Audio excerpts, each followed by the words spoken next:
Supernatural's Sam and Dean Winchester never left home without a supply of salt, and there's a good reason the condiment proved so effective against various different monsters. From angelic blades to grenade launchers, the Winchester brothers were never short of weapons throughout Supernatural's 15 seasons. Surprisingly, however, one of the best tools of their trade was more likely to be found at a diner than a firing range. Salt, glorious salt, was Sam and Dean's best friend right up until Supernatural's ending, utilized in increasingly creative ways by the two brothers. Strongest when wielded against ghosts and spirits, salt sufficed as a demon repellent in some scenarios, and could even foil mythical creatures such as leprechauns. Like most things in Supernatural, the show's rules around salt were inspired, partially, at least, by the real world. Naturally, Supernatural took plenty of creative liberties. Search for historical records of pagans loading shotgun shells with rock salt, and you'll come up empty-handed, but the basis of why salt was a catch-all weakness for so many supernatural villains can be explained by genuine spiritual beliefs. The origin of salt being used to ward off evil. Salt has long been considered a force for good. A salt circle in Supernatural. Before refrigerators and chemical additives, salt was one of the most common ways to preserve food, while salt's moisture-beating qualities meant it was also used to slow the decomposition of dead bodies during ancient rituals such as embalming. Salt's usefulness as a purifying agent can perhaps explain why it became integral to a range of different religious and spiritual practices, as well as folklore superstitions. Salt can be added to holy water in a church, is used for cleansing in Wicca, and also holds great significance in Buddhism. Pepper's best friend came to represent purity, and it is easy to see how the mineral would become viewed as a force to drive back the impure, demons, ghouls, etc.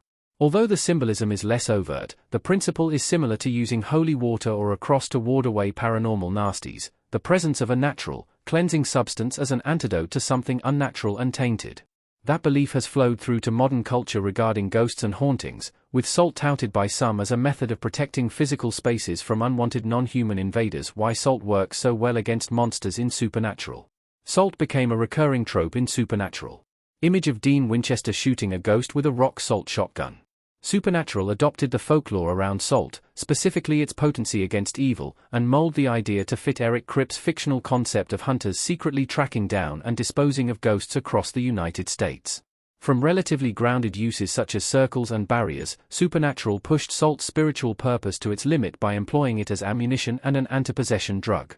The core premise was still the same, fighting impurity with purity, but the execution became more fantastical. The reason for salt's versatility in Supernatural, why so many different monsters fell to their knees when faced with it, can possibly be attributed to how widespread salty folklore is in real life.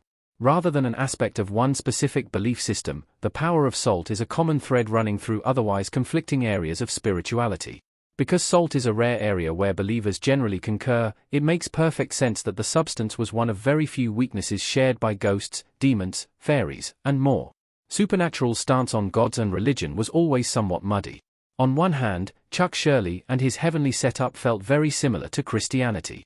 At the same time, Supernatural also depicted gods from other religions, thereby admitting all faiths are broadly accurate to some extent, and all deities existed either as separate gods or depictions of Chuck himself. Because Supernatural operated on the basis that most religions are onto something, it's only logical that salt, as a feature within many of those beliefs, became a common feature of the show. It honored the attempt to be faith-inclusive. Salt shows how much Supernatural changed across 15 seasons. Supernatural's biggest villains could deal with some salt on the floor. Supernatural's salt usage decreased as the show continued, and not just because Dean cut back on the pie. With each season, the Winchester brothers relied less and less on the salty shenanigans that seemed so common when their journey was just starting out, and that shift is indicative of how Supernatural's villain focus realigned in later seasons. The show was originally a Monster of the Week affair where each episode adapted a new corner of spooky folklore, so the abundance of salt made sense. As Sam and Dean began taking on the devil, knights of hell, primordial beings, and God himself, a few grains of salt weren't going to cut it, and the trope faded into Supernatural's background. As the stakes increased and the antagonists became more powerful, superstitions were no longer a believable weapon, and Supernatural's transition from folklore to more biblical matters was cemented.